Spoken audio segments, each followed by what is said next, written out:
गांव में एक बूढ़ी दादी रहती थी। उनकी दो पोतियां थीं।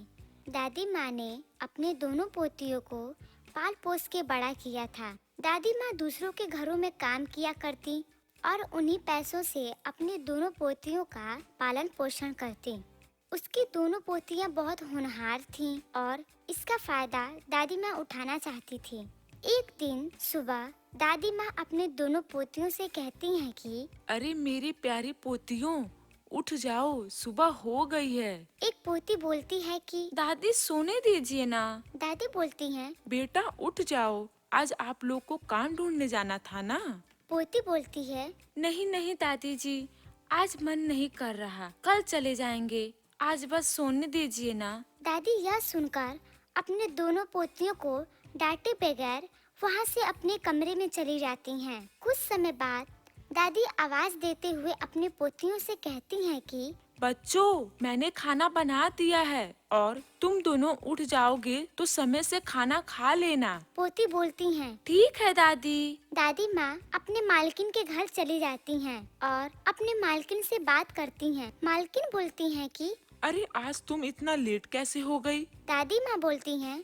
अरे मालकिन जी, आप तो जानती ही हैं कि मेरी दो प्यारी पोतियां हैं, उनको उठाने में देर हो जाती है। उनके खाने पीने का ध्यान मुझे ही रखना पड़ता है। आज तो वो बिल्कुल भी नहीं उठ रही थीं, इसीलिए मुझे आज आने में देर हो गई। मालकिन बोली। दादी माँ, आप मुझसे बड़ी हैं, इसीलिए आप मुझे मालकिन मत कहा करिए। मैंने आपसे यह कितनी बार कहा है। दादी बोलती हैं कि अब शुरू से यही बोलती आई हूँ, इसलिए अब आपका नाम नहीं लिया जाता है। मालकिन बोली। अच्छा, अब मैं चलती हूँ, मुझे बहुत देर हो रही है। आप अपना और मेरे घर का ख्याल रखना। इतना कहकर मालकिन वहाँ से चली जाती है। और दादी माँ घर की सफाई करने लगती हैं। तभी उसे अपने मालकिन का लिपस्टिक दिखाई देता है। वह उसे उठाकर बोलती है कि अरे वाह, यह लिपस्टिक तो कितना सुंदर है। क्यों ना मैं इसे चुरा लूं और अपनी पोतियों को दे दूं। आखिर में वो भी तो लड़कियां हैं, उनका भी मन करता होगा सजने संवरने का। मैं ऐसा करती हूँ कि इसको छुपा लेती हूँ। और वह लिपस्टिक को छुपा लेती है और रसोई घर में चली जाती है। वहाँ कुछ समय खड़े होने के बाद सोचते हुए बोलती है कि नहीं नहीं, मेरी मालकिन को मुझ पे बहुत विश्वास है। उनके इस विश्वास को तोड़ना नहीं चाहती। इतना सोचकर दादी माँ वहाँ से फिर अपने मालकिन के कमरे में चली जाती हैं। उस लिपस्टिक को उसे वहीं पर रख देती हैं। देखते हुए कहती हैं कि जब मालकिन आएंगी तो मैं उनसे मांग लूंगी। और वहाँ से चली जाती है। जब शाम होती है तो मालकिन अपनी एक दोस्त के साथ घर आती हैं। वह दोनों बैठकर बातें करती रहती हैं। तभी वहाँ दादी माँ आ जाती हैं। अपने मालकिन से कहती हैं कि मालकिन, मुझे आपसे एक चीज चाहिए। मालकिन बोलती हैं। हाँ हाँ कहो। दादी माँ बोलती हैं। मालकिन, मुझे आपकी वह लिपस्टिक बहुत अच्छी लगी। अगर आप मुझे मेरी पोतियों के लिए वो लिपस्टिक दे देती तो मुझे बहुत मेहरबानी रहती। मालकिन बोली। अरे कोई बात नहीं, आपको जो चाहिए वो ले लीजिए। तभी वह अपने मालकिन का लिपस्टिक उठा लेती है और वहाँ से चली जाती है। जिसके बाद मालकिन की दोस्त बोलती है। यार, ये कैसी नौकरानी पाल कर रखी है तू? एक नंबर की लालची है। मालकिन बोली। अरे नहीं नहीं, ये बहुत अच्छी हैं। ये तो मेरे पास 10 सालों से काम कर रही हैं और इनकी नियत मेरे घर को लेकर कभी भी खराब नहीं हुई है। सहेली बोली। अरे वाह, तब तो ये बड़ी ईमानदार हैं। तो फिर ये बूढ़े होने के बाद भी काम क्यों कर रही हैं?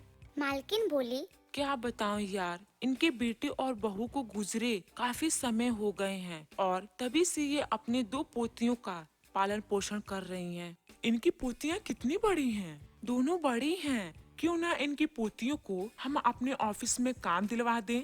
Well idea. इस तरह दोनों बात करके सो जाती हैं। तो दूसरी तरफ दादी जब अपने घर पहुंचती हैं, तो वह अपनी पोतियों से कहती हैं कि बेटा ये देखो, मैंने तुम्हारे लिए क्या ले आया। दोनों देखकर सो जाती हैं। कुछ दिनों के बाद दादी बहुत बीमार पड़ जाती हैं और बोलती हैं कि बच्चों, अब मैं बीमार हो गई हूँ। तुम दोनों बाहर क्यों नहीं जाती काम करने के लिए? अगर तुम लोग बाहर जाती तो मेरा थोड़ा मदद हो जाता। बड़ी पोती बोलती है। दादी हमें नौकरी कौन देगा? और अभी तो हमारी पूरी पढ़ाई भी नहीं हुई है। दूसरी पोती बोलती है, अरे दादी, आप सही बोल रही हैं। दीदी, हमें दादी की ऐसी अवस्था में उनकी मदद करनी चाहिए। यह सुनकर उसकी बड़ी बहन बोलती है, हाँ दादी जी, अब हम दोनों बाहर जाकर एक अच्छी सी नौकरी ढूंढेंगे और मन लगाकर काम करेंगे। तभी उसकी मालकिन अपनी सहेली के साथ वहाँ आ जाती है। बोलती है, आप लोगों की बातें सुनकर हमने अपने कंपनी में इन लोग को काम देने का फैसला किया है। यह सोचकर दादी माँ बहुत खुश हो जाती हैं।